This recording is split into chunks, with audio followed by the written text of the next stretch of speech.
सभी का बहुत बहुत स्वागत और बहुत बहुत अभिनंदन और आभार।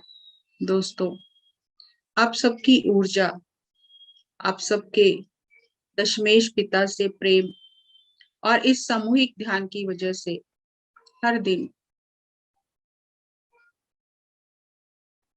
कुछ नया सीखने के लिए, कुछ नया समझने के लिए, कुछ नया जानने के लिए मिला, जिसके लिए मैं आप सभी का हृदय से आभार व्यक्त करती हूँ।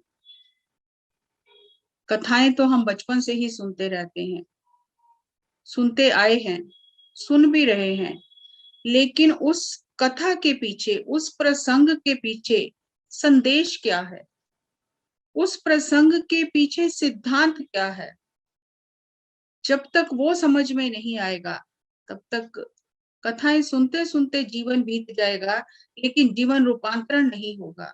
रूपांतरण तब होगा जब हम सिद्धांत को पकड़ेंगे, जब हमें सिद्धांत समझ में आएगा, जब हमें गुरु की दी हुई शिक्षा समझ में आएगी।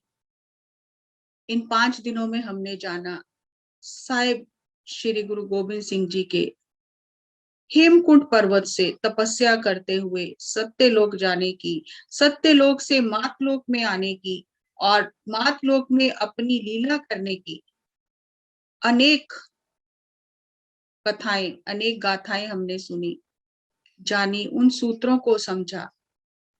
दशमेश पिताजी ने कुल 40 साल के करीब अपनी उम्र मातलोक में बिताई और इतने कम समय में इतने अद्भुत कार्य किए। साहिब श्री गुरु गोविंद सिंह जी साहिबजादे शहीद हो गए, अनंतपुर का किला छूट गया, सुख सुविधा सब समाप्त हो गई और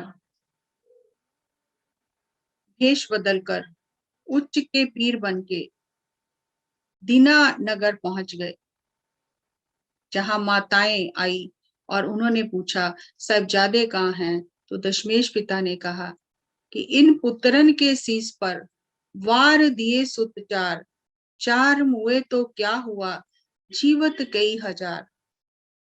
खालसा पंथ दशमेश पिता के पुत्र हैं। जब साहिब श्री गुरु गोविंद सिंह जी उच्च के पीर बनकर दीने पहुंचे तो वहां पर एक सिख था जिसका नाम फतेह सिंह आता है। साहिब श्री गुरु गोविंद सिंह जी ने उस सिख को कहा कि कितने मील का सफर करके गनी खां, नबी खां, भाई दया सिंह जी, भाई धर्म सिंह जी, भाई मान सिंह जी अपने कंधों पर इस पालकी को उठाकर चले आ रहे हैं। अगर हमें तू अपना घोड़ा दे दे तो आगे की यात्रा सुगम हो जाएगी। तो उसने कहा गुरुजी, और गुरुजी ने कहा कि अगले नगर में जाकर हम तेरा घोड़ा वापस भेज देंगे। गुरु से प्रेम है, सब कुछ जानते हैं, लेकिन फिर भी मोह माया का ऐसा जाल पड़ा। कहा गुरुजी मैं घोड़ा नहीं दे सकता, मेरा घोड़ा तो मेरा दामाद लेकर चला गया है। दोस्तों, साहिब श्री गुरु गोविंद सिंह जी ने एक एक कदम पर हमें सत्य का दर्शन कराया कि मात लोक पर, इस पृथ्वी पर जब आत्मा जन्म लेकर आती है तो सुख दुख हर किसी को भोगने पड़ते हैं। जीवन विधान सबके लिए एक ही है। श्री रामचंद्र जी ने अपने जीवन में कितने कष्ट सहे, श्री कृष्ण भगवान ने अपने जीवन में कितने कष्ट सहे, गुरुओं ने अपने जीवन में कितने कष्ट सहे। ये कष्ट नहीं होते, ये मानवता को सिखाना होता है कि सुख और दुख को समान भाव से जानना है, न सुख में डूब जाना है न दुख में डूब जाना है, संतुलन बनाकर दोनों में चलना है। साहिब श्री गुरु तेग बहादुर जी का एक श्लोक है, जो नर दुख में दुख नहीं माने, सुख स्नेह और भय नहीं जाके, कंचन माटी माने। ऐसा नहीं है कि उन पर दुख आते नहीं है, दुख आते हैं, लेकिन दुख दुख जैसे नहीं लगते, सुख सुख जैसे नहीं लगते। दोनों में संतुलन बनाकर, दुख है तो दुख में डूब नहीं जाते, दुख उन्हें तोड़ नहीं देता, उनके आत्मबल को कम नहीं करता। सुख है तो सुख उन्हें अहंकारी नहीं बना देता। दुख सुख दोनों आते हैं, लेकिन वो संतुलन बनाकर कैसे उसमें से जीना है, मानवता को इसका सबक सिखाते हैं कहाँ सर्वशक्तिमान, सब कुछ करने कराने वाले, जहां अपने सिखों को हजारों हजारों के घोड़े भेंट करते हैं, इतने कीमती घोड़ों की सवारी करते हैं, वहां एक सिख कह रहा है कि मैं घोड़ा नहीं दे सकता। ना सामने खड़े होकर ना कर रहा है। गुरुजी मुस्कुराए, कोई बात नहीं। और वहीं पर कुछ समय रुके और वहां पर एक गुरु हरगोबिंद साहब जी के टाइम से वहां पर सिक्खी का प्रचार हो रहा था। सिख थे और उनके घर से उस पीढ़ी दर पीढ़ी जो सिक्खी चली आ रही थी, तो उस चौधरी का नाम समीर था। जब उसे पता चला कि गुरुजी यहाँ हमारे नगर में आए हैं, तो उसने जाकर गुरुजी का स्वागत किया और कहा, गुरुजी आप हमारे घर चलो। गुरुजी ने कहा, हमारे पीछे मुगल सेना लगी हुई है, हमारी वजह से आपको कष्ट होगा। तो कहा, नहीं गुरुजी, हमें सेवा का अवसर दो, हमारे घर चलो। तो गुरुजी ने कहा, यज्ञ की अग्नि खुले मैदान में ही अच्छी लगती है, खुले मैदान में ही सुशोभित होती है। तो बहुत ही प्रार्थना की कि गुरुजी नहीं, हमारे घर पर टिको, हमें सेवा का मौका दो। तो गुरुजी उनकी बेनती, उनकी प्रार्थना परवान करके उनके पास रुके। लेकिन दोस्तों, संगत का असर होता है, इसीलिए सज्जन सांगत्य का इतना महत्व है कि हमेशा हमें आत्मज्ञानियों की संगत करनी चाहिए। हम तपस्या करते हैं, साधना करते हैं, लेकिन अगर हमारी संगत ठीक नहीं है, तो जिस तरह कुछ खट्टे की बूंदें पूरे दूध को खराब कर देती हैं, ऐसे ही कुछ संगत हमारे जप तप को नष्ट कर देती है। बहुत प्यार से सेवा करते हैं, 3 भाई हैं, दिन रात गुरु जी की सेवा में लगे रहते हैं। गुरुजी प्रसन्न हुए। तभी वहां पर एक और सिख आया जिसका नाम निगाहिया सिंह था। उसने गुरुजी को घोड़ा भेंट किया। उस समय एक सिख ने आकर पाई, उनका नाम दया सिंह था। गुरुजी को दयाराम, गुरुजी को एक सुंदर पोशाक, एक वस्त्र भेंट किए और कहा, गुरुजी अब ये नीला बाना उतार दीजिए और ये वस्त्र पहन लीजिए। गुरुजी चौधरी समीर की सेवा से बहुत प्रसन्न थे। गुरुजी ने कहा कि चौधरी समीर ये पोशाक पहन ले और इस घोड़े पर सवार होकर जितनी दूर तक ये घोड़ा लेकर जाएगा, उतनी दूर तक तेरा राज होगा। जा ये घोड़ा अपने मर्जी से जितनी दूर तक ले जा सकता है ले जा, और उतनी दूर तक तेरा राज होगा। वहां पर समीर गुरुजी से पोशाक और घोड़ा लेकर घर आ गया। घर में इसका मामा है जो मुसलमान पीरों की पूजा करता है, जो कब्रों की पूजा करता है। जब समीर ने आकर अपने भाइयों को और मामा को ये कहा कि गुरुजी ने कहा है कि जहां तक ये घोड़ा भ्रमण करके आएगा तेरे साथ, उतना तेरा राज हो जाएगा। तो मामे ने कहा, जो अपना राज सब लुटाकर यहाँ पर आए हैं, वो दूसरों को क्या राज देंगे। ये तो बातें हैं, अगर ऐसी बात हो तो अपना राज बचा लेते। तो कोई इस कार्य को करने की कोई आवश्यकता नहीं है। तो समीर और उसके भाइयों ने कहा कि नहीं, पहले भी हमारे दादे परदादे गुरु घर की सेवा करते रहे हैं, गुरु के वचन मानते रहे हैं, हम वचनों की उल्लंघना नहीं कर सकते। उन्होंने अपने मामा को कहा कि तूने तो दर्शन नहीं किए गुरु के, गुरु जी ने अपना सब कुछ इस मानवता की खातिर, धर्म की खातिर कुर्बान किया है, और हमसे कुछ ले नहीं रहे, कुछ दे ही रहे हैं, तो हम गुरु के वचनों का उल्लंघन नहीं कर सकते। तो मामे ने कहा कि कोई ठीक है, तो अपने खेत के आसपास ही घोड़ा घुमा कर ले आओ, तो बात भी रह जाएगी और फालतू में घूमना भी नहीं पड़ेगा। तो मामा की बात मानकर उन्होंने थोड़ी सी जगह में जहां उनका खेत थे, वहीं आसपास घोड़ा घुमा लिया और वापस आ गए। जब गुरुजी के पास आए तो गुरुजी ने मुस्कुरा कर पूछा, कहाँ तक घोड़ा घुमा कर लाए हो। तो सच बता दिया, गुरुजी हम अपने खेत के आसपास ही घुमा लाए हैं। तो गुरुजी ने देखा कि मन में प्रेम है, मन में चाह है सेवा करने का, सेवा भी कर रहे हैं, लेकिन डर दूर नहीं हो रहा। उस संगत का अभी असर है, जिस वजह से आत्मा अभी सशक्त नहीं हुई है। गुरुजी ने कुछ नहीं कहा, सेवा करते रहे।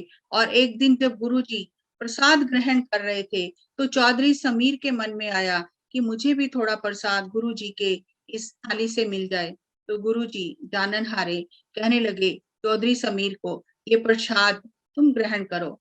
तो चौधरी समीर के मन में आया कि गुरुजी मैं घर ले जाता हूँ और सब मिल बांट कर खाएंगे। तो चौधरी समीर गुरुजी से वो प्रसाद का थाल लेकर घर आ गया। फिर मामा ने कहा कि ये क्या कर रहे हो, क्यों खा रहे हो, हमारे पीर नाराज हो जाएंगे। तो चौधरी समीर ने कहा कि गुरु के वचन को पलट नहीं सकते और गुरु के दिए हुए प्रसाद का अनादर भी नहीं कर सकते, तो हम क्या करें। जब पीरों का डर दिया तो डर गया, तो कहा इस प्रसाद को जमीन में दबा दो। तो जमीन में दबा दिया।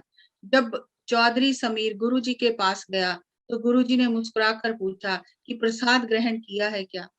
तो उसने कहा गुरुजी मामा के डर से मैंने पहले भी एक गलती की, आज फिर एक गलती की, मैंने वो प्रसाद जमीन में दबा दिया कि प्रसाद का अनादर ना हो, लेकिन मामा ने हमें प्रसाद खाने नहीं दिया, पीरों का डर दिखाया और मामा की हमारे घर में चलती है, तो मैं हिम्मत नहीं कर पाया और मुझसे फिर आज एक गलती हो गई। तो गुरुजी ने कहा जो अनाज धरती में दबाया है, अब इस नगर में 4 गुना 8 गुना 10 गुना अनाज पैदा होगा। लेकिन गुरुजी ने देखा कि अभी भी कुसंगत के असर की वजह से मन में निडरता नहीं आ रही है, अभी भी मन भयभीत है। सेवा करते रहे और फिर जब सुबह सरहंद को पता चला कि गुरुजी यहाँ पर दिने में चौधरी समीर के पास रुके हुए हैं, तो उसने पत्र लिखा कि गुरुजी को मेरे हवाले कर दो। और सिखों से जब संगत की, सिखों के साथ जब विचार विमर्श किया कि मैं क्या करूं, मेरे अंदर मानसिक बल क्यों नहीं आ रहा, तो सिखों ने समझाया कि तू कुछ संगी की संगत कर रहा है, यहाँ तू आता है अच्छे ऊर्जा लेकर जाता है, गुरु जी के वचनों पर पहरा देने की बजाय, वचन मानने की बजाय कुछ संगी की संगत करके फिर वापस वहीं का वहीं पहुंच जाता है। जितनी गुरु जी की तेरे पर खुशी है, बहुत कम लोगों पर इतनी खुशी होती है। तो मन में वो बल जाग गया, आत्मिक बल जाग गया। तो सुबह सरहंद को जवाब दे दिया कि चाहे हमारी जानें चली जाएं, लेकिन ऐसा नहीं हो सकता। तो गुरुजी बहुत प्रसन्न हुए और बहुत वरदान दिए। जिन प्रेम कियो तिन ही प्रभ पायो। इसलिए दोस्तों हमें इस बात का विशेष ध्यान रखना चाहिए कि हम जब तप कर रहे हैं तो कहीं हमारी संगत गलत तो नहीं है, कहीं हम गलत संगत में तो नहीं पड़ गए, क्योंकि जब तप जो हम कर रहे हैं, ध्यान कर रहे हैं, अगर गलत संगत है हमारी, तो वो संगत हमें स्वर्ग के द्वार से भी वापस ला सकती है। इसीलिए कहा गया है कि सोच समझ कर संगत करना, ऐसे गुरमुखों की संगत करना, आत्मज्ञानियों की संगत करना, जिनसे इस आत्मा का कल्याण हो, उद्धार हो और अध्यात्म के मार्ग पर हम आगे बढ़े। वहीं पर एक सिख भाई डल्ला था जिसे अपनी सेना पर, अपने सिपाहियों पर बहुत नाज था। बार बार गुरु जी से कहता है, गुरु जी आप मुझे एक बार याद करते तो इतना सब कुछ नहीं होता, मेरे सिपाही, मेरे जवान मुगल सेना पर भारी पड़ते। जब बार बार अहंकार में गुरुजी को ये कहा गया, तो गुरुजी ने परीक्षा लेने के लिए एक कौतक रचा। एक सिख आया, उसने बहुत सुंदर बंदूक गुरुजी को भेंट की। तो गुरुजी ने कहा कि देखना पड़ेगा इसका निशाना कैसा लगता है। तो गुरुजी ने भाई डल्ले को कहा कि तेरे इतने सिपाही हैं, इतने आज्ञाकारी सिपाही हैं, तो किसी एक सिपाही को सामने खड़ा कर हम इस बंदूक की परख करना चाहते हैं कि ये कैसे मार करती है। तो डल्ला घबरा गया और उसने कहा, गुरुजी किसी और पर निशाना परख लो, इंसान पर निशाना क्यों परख रहे हो। तो सारे जितने सिपाही थे सबने मना कर दिया। तो गुरुजी ने कहा, भाई डल्ला तू ही सामने खड़ा हो जा। तो भाई डल्ले ने भी कहा, गुरुजी बंदूक के आगे मैं खड़ा नहीं हो सकता। तो गुरुजी ने कहा, डेरे जाओ, जहां सिख विश्राम कर रहे हैं वहां जाकर एक आवाज दो और कहना, गुरु गोविंद सिंह जी अपनी बंदूक की परख करना चाहते हैं और बुला रहे हैं। तो एक सिख और उसका बेटा जो पगड़ी बांध रहे थे, दोनों दौड़ते हुए आ गए और बेटा ऊंचा हो के अपने बाप से ऊंचा होना चाहता है और गुरुजी को कहा, गुरुजी हमारे ऊपर आप निशाना परख लो। और बाप कह रहा है, गुरुजी हमारे ऊपर निशाना परख लो। मैंने पहले सुना है, बेटा कह रहा है मैंने पहले सुना है। पगड़ियां हाथ में ली हुई हैं और दौड़कर गुरुजी के सामने खड़े हो गए। गुरुजी ने दोनों को कहा खड़े हो जाओ। जब दोनों खड़े हो गए, डल्ला और उसके साथी देख रहे हैं ये क्या हो रहा है। गुरुजी ने निशाना ऊपर से चला दिया। तो गुरुजी ने भाई डल्ले को कहा कि बाहुबल से, शस्त्रों से, सेना से युद्ध नहीं जीते जाते, आत्मिक बल से युद्ध जीते जाते हैं। ऐसे सिख हैं जो एक आवाज पर अपनी जान न्यौछावर कर देते हैं, अपने खून की परवाह नहीं करते हैं, तभी ये धर्म युद्ध जीता गया है। बुजदिल जो अपनी तनख्वाह के लिए, पैसे के लिए नौकरी कर रहे हैं, वो कुर्बानियां नहीं कर सकते। तो डल्ले का भ्रम दूर हो गया। जब गुरुजी नंदेड़ पहुंचे और अपना अंतिम समय निकट देखा, तो माता साहेब देवा को वापस माता सुंदरी जी के पास दिल्ली जाने के लिए कहा। दिल्ली के सिखों की प्रार्थना सुनकर जब दिल्ली के सिखों ने कहा कि गुरुजी अपना कोई ऐसा सिख यहाँ दिल्ली छोड़कर जाओ जिसमें हमें आप ही के दर्शन हो और सिखी का प्रचार हो और हमारा भी आत्मबल बढ़े। कितना प्यार करते हैं अपने पुत्रों से, खालसा पंथ से, कि उनकी गलतियों को, उनकी भूलों को याद भी नहीं करते और अपने ही पत्नी को दिल्ली रहने की आज्ञा दी। गुरु के वचनों का पालन करना हर किसी के बस की बात नहीं है। जो आत्मा के स्तर पर गुरु से एक हुआ है, वही गुरु के वचनों का पालन कर सकता है। यहाँ फिर माता साहेब कौर जी को वापस माता सुंदरी जी के पास दिल्ली भेजा। और जब माता जी ने कहा कि मेरा तो प्रण है, मैं अन्न जल तब तक ग्रहण नहीं करती जब तक आपके दर्शन ना हो जाए, तो गुरु जी ने अपने 5 शस्त्र और एक मोहर माता साहेब कौर जी को दी कि जब आप स्नान करके सुबह समाधि में बैठोगे तो इन शस्त्रों में से हमारे ही दर्शन होंगे और आपका नेम ऐसे ही बना रहेगा। और जब भी कभी आवश्यकता हो तो आप इस मोहर को लगाकर अपने खालसा पुत्रों के नाम ये कोई भी आदेश पत्र जारी कर सकते हो। इसे पंजाबी में हुक्मनामा कहा जाता है। तो माता साहेब कौर जी भी गुरु जी के वचनों का पालन करते हुए वापस दिल्ली आ गए और माता सुंदरी जी के साथ मिलकर रहने लगे। इतिहास ये कहता है कि माता साहेब कौर जी ने अपने पुत्रों के नाम, खालसा पंथ के नाम 9 आदेश पत्र जारी किए और गुरु जी की बनाई लंगर की प्रथा, पंगत की प्रथा, संगत की प्रथा का पूरा ध्यान रखा और सिक्खी का प्रचार किया।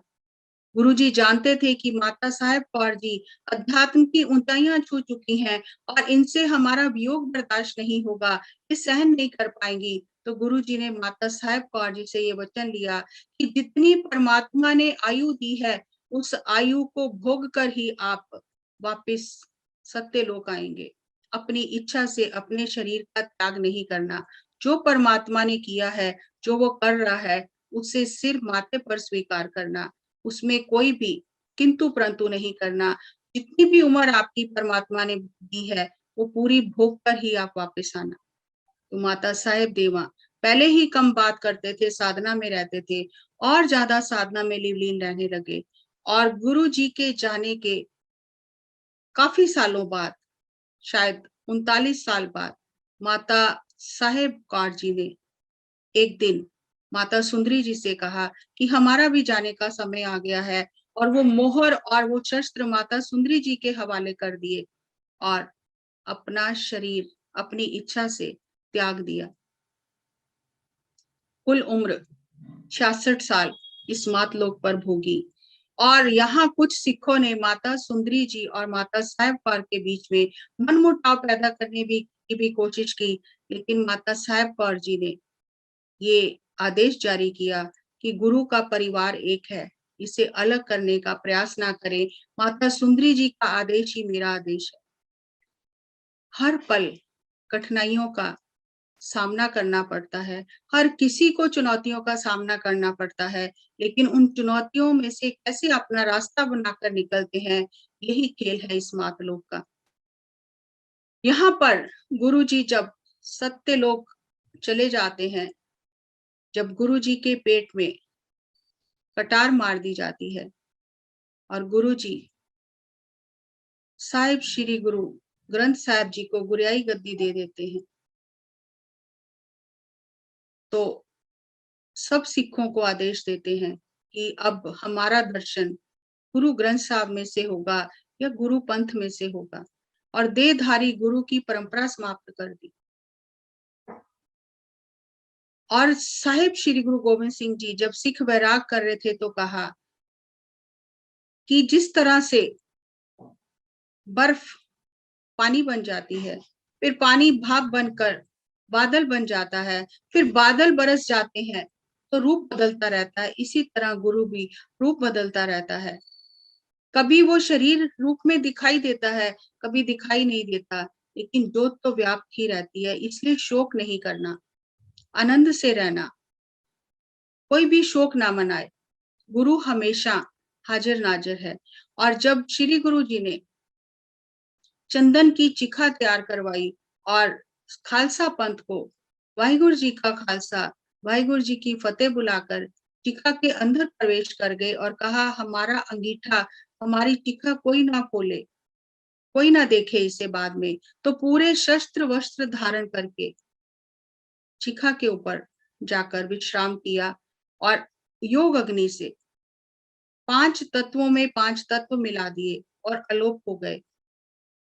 जब सुबह एक सिख जंगल से लकड़ियां लेकर आ रहा था, तो आते हुए उसने आकर सिखों को बताया कि मुझे साहिब श्री गुरु गोविंद सिंह जी घोड़े पर सवार मिले हैं जंगल में, और मुझे ये प्रसाद दिया है और ये संदेश दिया है कि जाके खालसा पंथ को सभी को ये कहो कि कोई भी शोक ना मनाए, क्योंकि सभी के आंखों से अभी भी नेत्रों से जल बह रहा है कि वो मोहिनी मूरत, वो सुंदर रूप जो हमेशा हमारी आंखों के सामने रहता था, अब अलोप हो गया है। अब उसके दर्शन फिर कैसे होंगे। तो उस सिख ने जब आकर संदेश दिया तो सबको धीरज आया। और उस समय दशमेश पिताजी ने वहां भाई संतोख सिंह जी हुए हैं, उन्हें ये आदेश दिया कि यहाँ की सेवा संभाल करना और लंगर की प्रथा को बनाए रखना। और कुछ सिखों ने जब सुबह जहां पर गुरु जी की चिखा बनाई गई थी, जब अंदर जाकर देखा तो कुछ भी नहीं मिला, राख भी नहीं मिली। सिर्फ इतने शस्त्र गुरु जी ने धारण किए थे, लेकिन एक छोटी सी कृपाण निशानी के रूप में वहां से मिली, और कुछ भी नहीं मिला, कुछ अवशेष भी नहीं मिले। और तभी जो घोड़े के अस्तबल में काम कर रहा था सेवक, वो दौड़ कर गया और अस्तबल में देखा तो गुरु जी का घोड़ा भी वहां नहीं था। तो सिखों को इस बात का पूरा भरोसा हो गया कि गुरु जी हाजिर नाजिर हैं। सिर्फ शरीर हमें दिखाई नहीं दे रहा, लेकिन जहां भी याद करेंगे गुरु हाजिर नाजिर हैं। और उस समय ऐसे अनेक कौतक हुए जहां प्रत्यक्ष गुरु गोविंद सिंह जी ने जाकर सिखों की मदद की, और सिखों को ये भरोसा हो गया कि गुरु हमेशा खालसा पंथ के अंग संग है। तो ऐसे ही बाला राव और रुस्तम राव जो सितारा फोर्ट में, किले में कैद थे, जब उन्होंने गुरु जी के इतने कौतक सुने तो उनके मन में भी आया कि गुरु जी हमें भी कैद से छुड़ा लें। तो एक दिन गुरु जी घोड़े समेत जेल में चले गए और उन दोनों को कहा कि मेरे घोड़े की रकाब एक एक तरफ से पकड़ लो, और उन दोनों को जेल से रिहा कर दिया। जब इन दोनों ने आकर बताया कि गुरु गोविंद सिंह जी ने आकर हमें जेल से रिहा कराया है, तो ऐसे अद्भुत कौतक सुन सुनकर सिखों का विश्वास और बढ़ता गया। यहाँ एक अद्भुत घटना और घटी। बहादुर शाह के साथ गुरु जी की मित्रता हो गई, और एक तरफ औरंगजेब ने इतना अत्याचार और जुल्म किया, और जुल्म राज की जड़ें उखाड़ने के लिए दशमेश पिता ने सब कुछ कुर्बान कर दिया। वहां औरंगजेब का ही पुत्र बहादुर शाह है, उससे मित्रता हो गई और उसे सिंहासन पर बिठाने के लिए उसका साथ दिया। क्योंकि गुरु का किसी से वैर नहीं है, कोई व्यक्तिगत वैर नहीं है। वो तो धर्म की स्थापना के लिए आए थे। और बहादुर शाह अपने पिता औरंगजेब की तरह नहीं था, वो सभी का आदर करता था और प्रेम से मिलकर सभी धर्मों के साथ रहना चाहता था। तो दशमेश पिताजी यही चाहते थे कि धर्म का राज हो, राजा ऐसा हो जो प्रजा का पालक हो। तो दशमेश पिताजी ने बहादुर शाह को गद्दी पर बिठाने में उसकी मदद की। जब दशमेश पिताजी सत्यलोक की ओर चले तो भाई संतोख सिंह जी जो थे, जिन्हें वहां की सेवा सौंपी गई थी, जब ऐसे कौतक हो रहे थे तो सिखों को ये भरोसा हो रहा था कि हाँ, गुरु हमारे अंग संग है।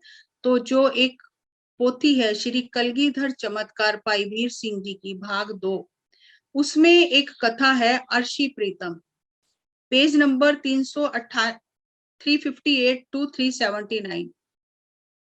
उसमें भाई संतोख सिंह जी, जिन्होंने वो दृश्य देखा कि सतगुरु जी जब मातलोक से चले गए तो ऊपर उच्च लोकों में, सत्यलोक में इस तरह का जश्न मनाया गया, उससे उसका वर्णन किया। सारी संगत दीवान लगाकर बैठी है, नाम बानी का पाठ हो रहा है और समाधि स्थिति में पहुंच गए। वैराग्य तो था ही, तो समाधि में जाकर मातलोक बिल्कुल आंखों से अदृश्य हो गया और उच्च लोकों में सुरती चली गई, मन उच्च लोकों में चला गया, समाधि स्थिति में चले गए। तो क्या देखते हैं कि एक तखत पर प्रकाश ही प्रकाश है, चारों तरफ प्रकाश ही प्रकाश है, और उस तखत पर एक देवी विराजमान है और 4 प्रकाश रूपी आकृतियां आती हैं दौड़ते हुए और आकर कहती हैं, माता जी, मात लोक से पिताजी चल पड़े हैं, पिताजी सत्य लोक आ रहे हैं, हम आगे से लेने जाते हैं। तो वो माता जीतो जी थे, जीत कौर जी थे, उन्होंने कहा कि इससे आगे जाने की हमें आज्ञा नहीं है, यहीं पर इंतजार करो। वहां प्रकाश ही प्रकाश है और उस प्रकाश लोक में दशमेश पिताजी का आगमन होता है। चारों तरफ सुगंधियां ही सुगंधियां हैं, अद्भुत प्रकृति है, अद्भुत नजारा है।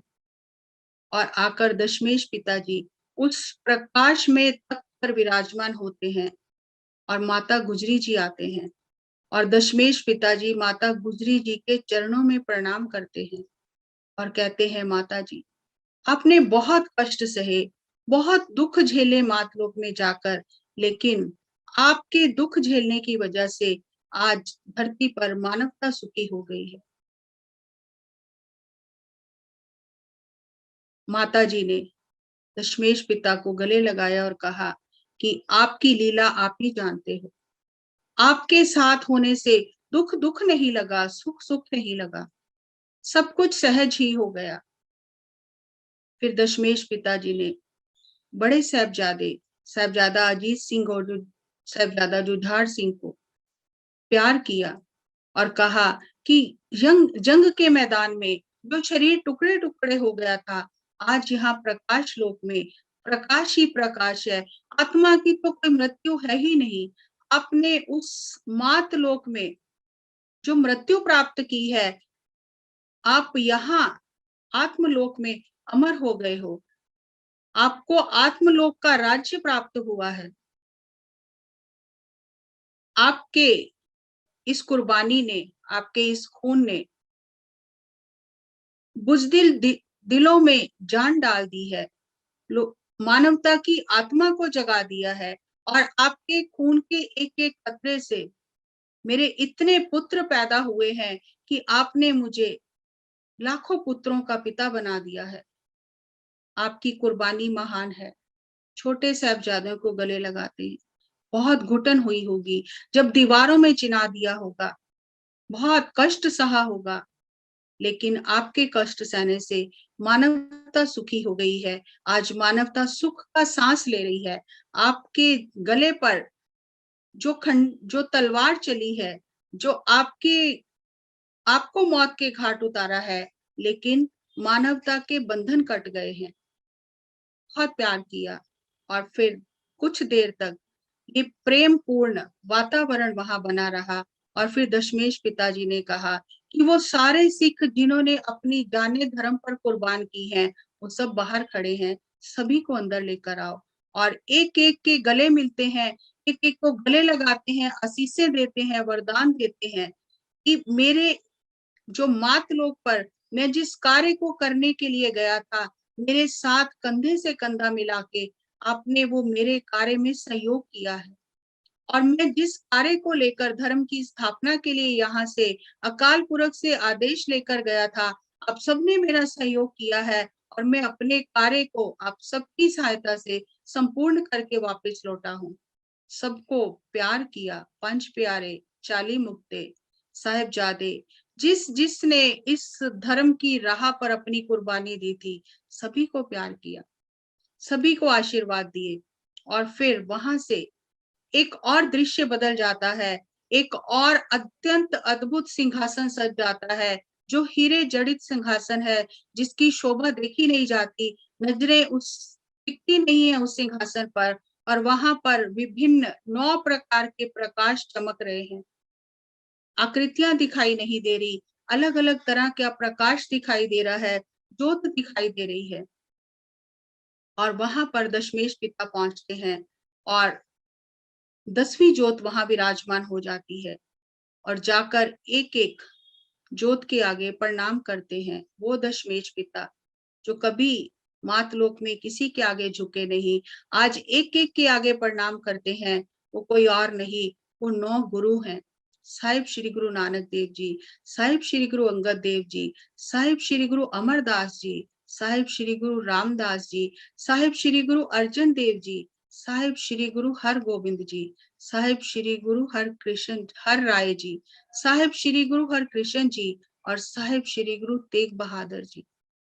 प्रकाश में ज्योत, ज्योत में ज्योत लीन हो गई, कोई प्रकाश में भेद ही नहीं रहा, अभेदता हो गई। और तभी अकाल पुरख की ओर से फिर एक हुक्म सुनाई दिया कि मैंने अपना पुत्र बनाकर आपको मातलोक में भेजा था, जिस कार्य के लिए भेजा था आप वो कार्य करके पूर्ण करके आए हो। अब आप यहाँ सृष्टि के संचालन का भार संभालो। आप अपने सभी योद्धाओं के साथ, अपने साथियों के साथ इस सृष्टि के संचालन का कार्यभार संभालो। मातलोक का और उच्च लोकों का सारे कार्यभार अब आपके स्पुर्द है। दोस्तों, ये कथा सुनाने का एक और भी अर्थ था कि हम ब्रह्म ऋषि सुभाष पत्री जी के साथ आज उठते बैठते हैं, उनसे ज्ञान लेते हैं, उनसे हमने ध्यान सीखा है, उन सिद्धांतों का पालन करते हैं। और जो भी मास्टर्स पत्री जी के साथ रहते हैं, वो ये जानते हैं कि पत्री जी बार बार कहते हैं कि हमारे लिए उच्च लोकों में बहुत काम है। जब यहाँ हम अपना काम पूर्ण करके जाएंगे तो उच्च लोकों में भी जाकर काम करेंगे। तो समझ नहीं आती थी उच्च लोकों में जाकर हम क्या काम करेंगे, उच्च लोकों में हमारे लिए क्या काम है। तो बार बार पत्री जी कहते थे कि वहां हमें प्रबंधन का काम दिया जाता है। जैसे यहाँ धरती पर आईएएस ऑफिसर होते हैं, ऐसे ही जो आत्मा अपनी यात्रा में अपनी परीक्षा में उत्तीर्ण होकर जाती है, यहाँ से प्रमोट होकर जाती है, उत्तीर्ण होकर जाती है, तो उसे उच्च लोकों में प्रबंधन का काम दिया जाता है। तो ये जब मैंने ये कथा पढ़ी तो बहुत हैरानी हुई कि वही बात जो पत्री जी कह रहे हैं, वही बात यहाँ पर प्रत्यक्ष भाई संतोख सिंह जी ने देखी कि अकाल पुरख ने दशमेश पिता को कहा कि अब धरती और उच्च लोकों के प्रबंधन का कार्यभार संभालो। और दशमेश पिताजी ने जितने भी सतयुग से लेकर कलयुग तक जो भी शक्तियां अवतरित हो चुकी थी, सबके साथ मिलकर इस सृष्टि के कार्य प्रबंधन का भार संभाला और सबको उनकी ड्यूटियां दे दी। और तब कुछ ऐसे सिख सेवक थे जिन्होंने कुर्बानी तो की थी, लेकिन मन में कामना रह गई थी, निष्काम भाव से सेवा नहीं की थी। फिर उन्हें कहा कि आपको एक जन्म और लेना पड़ेगा और निष्काम भाव से सेवा करके जब बिना किसी कामना की अब आप इच्छा रहित होकर यहाँ आओगे तो जीवन मुक्त हो जाओगे। तो उनके लिए विशेष एक जिम्मेदारी, एक क्या कहना चाहिए, एक ग्रुप को, एक समूह को सौंपी गई कि आप मातलोक में जाके इनका मार्गदर्शन करो ताकि ये निष्काम भाव से सेवा करके वापस आए। क्योंकि अभी सेवा तो की है लेकिन मन में कामना बची है, तो निष्काम होकर जब आएंगे तब ये जीवन मुक्त हो जाएंगे। सभी देवी देवता, जितनी भी शक्तियां थी, सभी ने जय जयकार किया, वहां जश्न मनाया।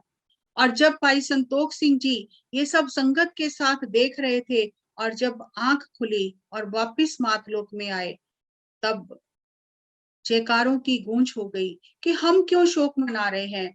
गुरु तो इस तरह है जैसे नदी है, नदी का एक ये किनारा है, एक दूसरा किनारा है, तो गुरु तो इस किनारे से उस किनारे तक आते हैं, फिर चले जाते हैं। गुरु का कोई शरीर नहीं है, गुरु प्रकाश रूप है, और प्रकाश सारी सृष्टि में व्याप्त है। तो हम क्यों शोक मना रहे हैं? हमारे लिए तो ये त्योहार है, जब उत्सव है ये। गुरु जी गए नहीं हैं, गुरु जी यही हैं। तो सब सिख जो अभी तक उदास थे, वैराग्य में थे, तब उन्होंने कड़ा प्रसाद बनाया और उसे एक उत्सव की तरह मनाया, और तब कुछ आपस में बैठकर सहमति से ये बात की कि गुरु का आना और जाना एक लीला थी, और हम सिद्धांत जो गुरु जी ने हमें सिद्धांत दिए हैं, हमें उन सिद्धांतों पर चलना है और उन सिद्धांतों पर हमें पूरे उतरना है। तो हम हर समय गुरु के साथ ही हैं। दोस्तों, दशमेश पिताजी ने आध्यात्मिक योद्धे तैयार किए। आध्यात्मिक योद्धा एक संसारिक योद्धा होता है जो बाहुबल से, अपनी बुद्धि से लड़ता है, लेकिन आध्यात्मिक योद्धा अपने आत्मबल से लड़ता है।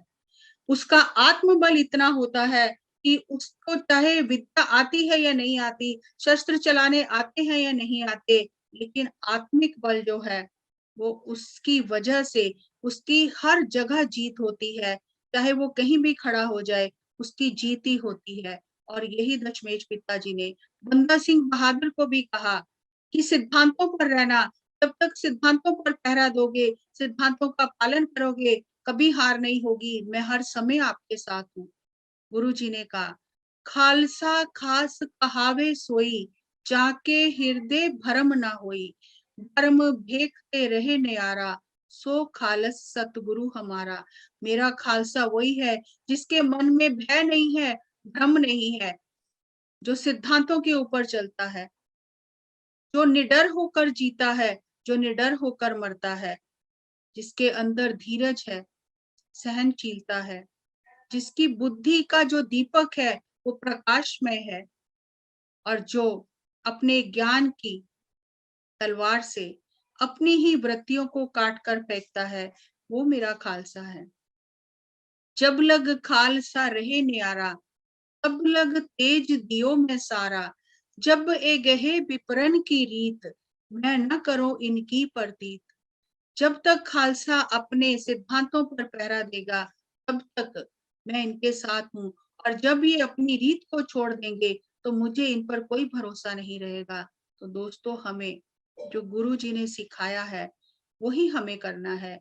ध्यान धरो तह को मन में, जह को अमितोज सबे जग छायो। अगर हमें अपनी आत्मा को सशक्त करना है, निडर होकर जीना है, निडर होकर मरना है, सिद्धांतों पर का पालन करना है, तो हमें ध्यान ही करना है। और यही बात बार बार हमें पत्री जी कहते हैं, ध्यान करो, ध्यान करो, ध्यान करो। और आध्यात्मिकता में सहनशीलता बहुत जरूरी है। जो भी होता है उसे सहन करो। अगर आपने पत्री जी के ध्यान महाचक्र के संदेश सुने होंगे, तो बार बार पत्री जी ये संदेश देते हैं, आध्यात्मिकता सहनशीलता का नाम है। जो भी हो जीवन में, सुख दुख हो, सहन करो, जो कष्ट आए उसे सहन करो। और ये जो अध्यात्म का मार्ग है, ये दो घोड़ों पर एक साथ सवारी करने जैसा है, क्योंकि संसार में ही निर्वाण है। संसार को छोड़कर भागना नहीं है, संसार में रहते हुए संतुलन बनाकर अपना जीवन जीना है। तभी हमारा धरती पर आना सफल होगा। तो हम ध्यान करें, आध्यात्मिक योद्धा बने, और हम इतने भाग्यशाली हैं कि हमें ऐसे युग पुरुष का साथ मिला है। दशमेश पिताजी ने कहा, मैं हूं परम पुरख को दासा, देखन आयो जगत तमाशा, जो हमको परमेश्वर उच रहे, ते सब नरक कुंड में पर है, मोको दास तवन का जानो, या मैं भेद न रंच पछानो। कोई भी गुरु ये नहीं चाहता कि हम उसकी तस्वीर लगाकर पूजा करते रहें, अगरबत्ती देते रहें, उनके नाम से लंगर लगाते रहें, लेकिन जो गुरु ने कहा है उन सिद्धांतों पर ना चले। कोई भी गुरु पूजा नहीं चाहता, और दशमेश पिताजी ने तो अपनी वाणी में कह दिया कि मेरे को परमेश्वर ना जानो, मैं परमात्मा का दास हूँ, मैं तमाशा देखने आया हूँ, और जो जीवन जीने की कला सिखाई है, जो विज्ञान दिया है, वो सीखना है। हम ध्यान करके ही अपने जीवन को धन्य कर सकते हैं। इसीलिए बार-बार पत्री जी हमें कहते हैं, ध्यान करो, ध्यान सिखाओ, पुस्तकें पढ़ो, और दूसरों को पुस्तकें पढ़ने की प्रेरणा दो, और सज्जन सांगत्य करो, अपने अनुभव सबके साथ बांटो, क्योंकि अनुभव बांटने से हमारा खुद की ऊर्जा संतुलित होती है, और जिनके साथ हम अनुभव बांटते हैं उनका जीवन रूपांतरित हो जाता है।